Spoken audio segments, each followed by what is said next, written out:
All right, the time has come. Ecclesiastes chapter 7.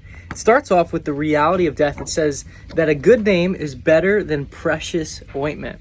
That's a really interesting thought because ointment at that time in history was really expensive. So it's saying having a good reputation is very important. That's what Solomon says.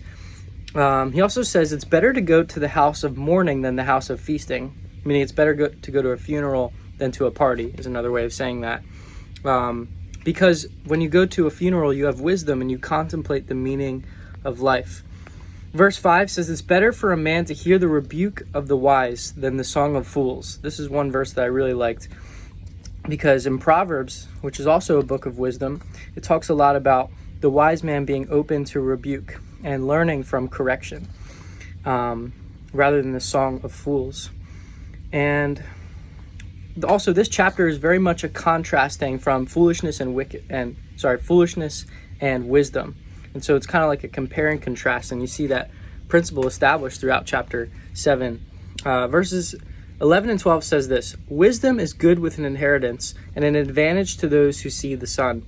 For the protection of wisdom is like the protection of money, and the advantage of knowledge is that wisdom preserves the life of him who has it.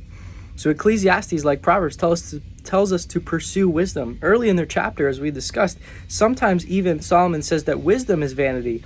But here he's saying wisdom is like protection. It's important to have. Then he explains the reality of death a little bit more as we go through chapter 7. He says this: in my vain life, I've seen everything. There is a righteous man who perishes in his righteousness, and a wicked man who prolongs his life in his evil doing. And so this brings a confusion to Solomon because he's confused that the righteous, they perish for doing good, and the wicked, they live long for doing evil. So Solomon's kind of saying this is vanity, meaning this is absurd. This doesn't make sense. The word vanity means smoke, hevel.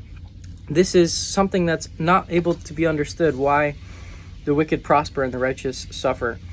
Verse 15 and 17 says, be not overly righteous and do not make yourself too wise.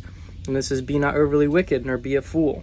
Finally, it closes with this last principle, explaining that all people are sinners. In verse 20 and verse 22 and verse 29, it speaks about our sinful nature. It says, there's surely not a man who is righteous. So that's chapter 7 summarized. Obviously, there's so much more into it. I want you to read it on your own time.